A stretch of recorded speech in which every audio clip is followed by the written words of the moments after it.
no shit, I'm at dash point. Okay. You're good, you had the right of way. It wasn't your fault. Wow.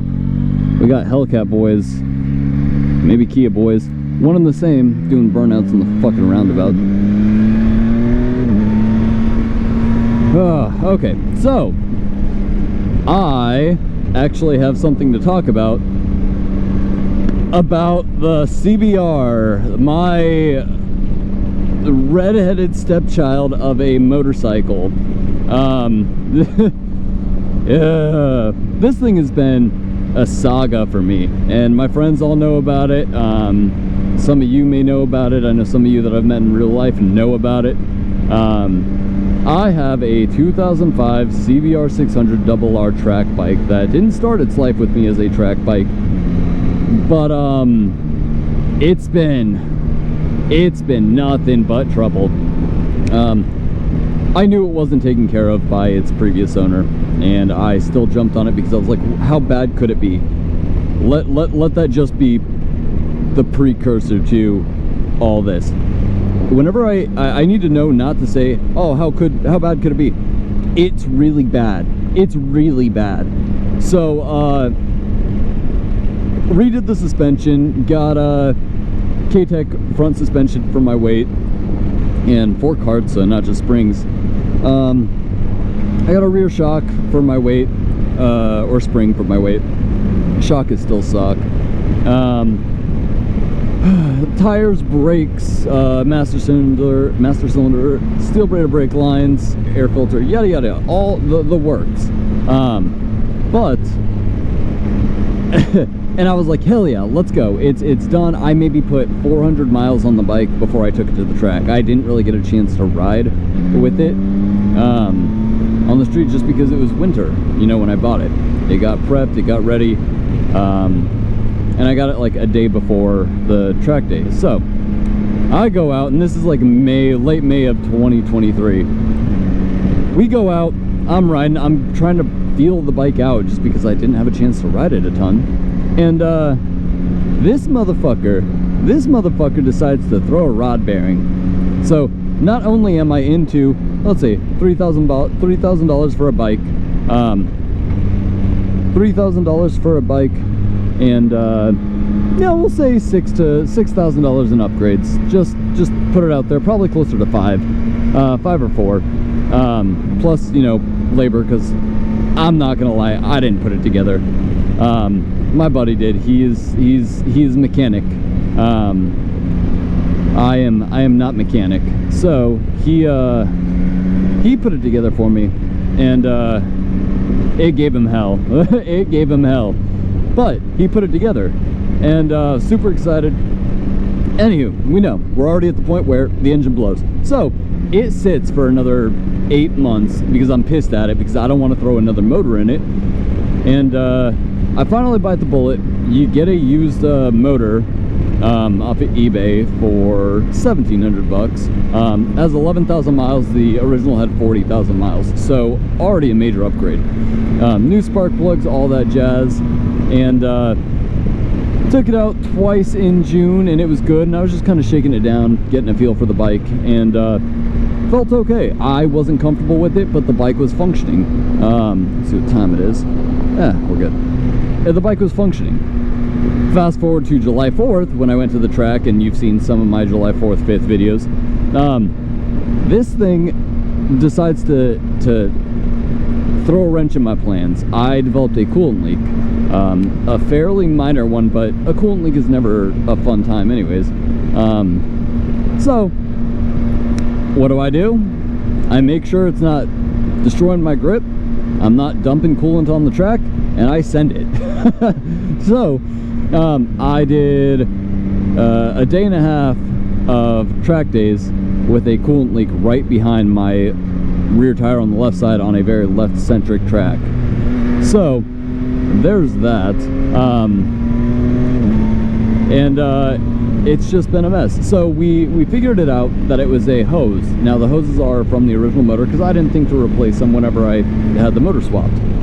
Well, hindsight 2020, your boy should have done that.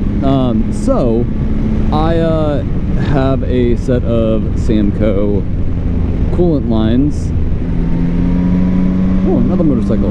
A set of Samco coolant lines that are on the way. They should be here next week. We're gonna pop them in and get the bike ready for August, because that's when we're trying to do another track day, and they're running without chicane that day. I already know, so I'm gonna try and push to get a sub 2-minute time, because that's kind of my goal. I was feeling it. I was running at 2:03 on the day I had coolant leak, and I was just getting scared, because the harder I pushed it, the more coolant I was spitting. So, you know, better to play safe than sorry.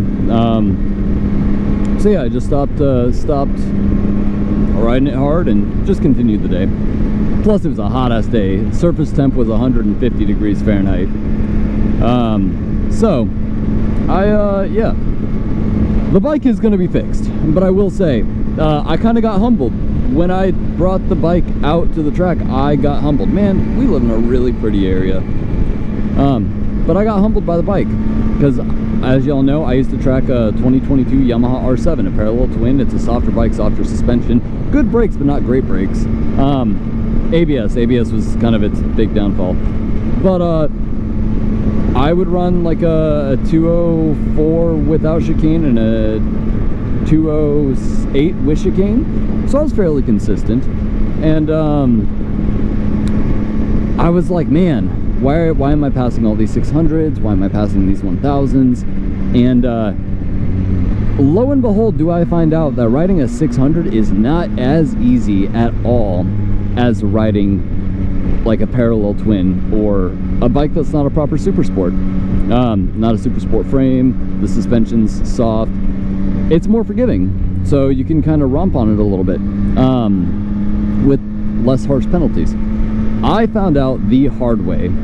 I was slow as dog shit on my CBR until something clicked, and I was like, oh my lord. So this whole time I was with the R7, I was just thinking, I was like, man, these people just like don't know their bikes, or I don't know what's going on. Like, why am I faster than them? They've got so much more power than me. Nope, it's just my bike is easier to ride. So I got humbled real quick, and honestly, I'm happy for it, because I learned a lesson. I'm not anymore. I was in a different place back when I was riding the R7, but shouldn't be so cocky, shouldn't be so arrogant, and fucking everybody rides differently, you know? And it's just something that like I had never really taken into consideration, because I had never ridden a super sport at pace. So it's just, oh, I took the wrong turn. Oh, want. But I just, you know, I guess I can go up this way. Nope, you're going that way. But yeah, I'd never ridden a super sport at pace, and I didn't know what I was talking about. So, lessons learned there. Yeah, super sports are not easy to ride. They are way less forgiving. Yes, they are more powerful. Yes, they are like stronger frames, more rigidity. Yes, they are better brakes, yada yada. Better brakes, better suspension, better weight, better pizza, better ingredients, Papa John. But it's a different animal, you know? So I was kind of talking out my ass, and I got humbled.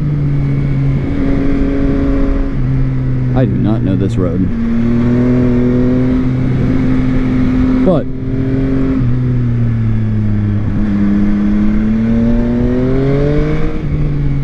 yeah, I got humbled, and I am a better person and rider for it, because I was just being, what the fuck is that doing there?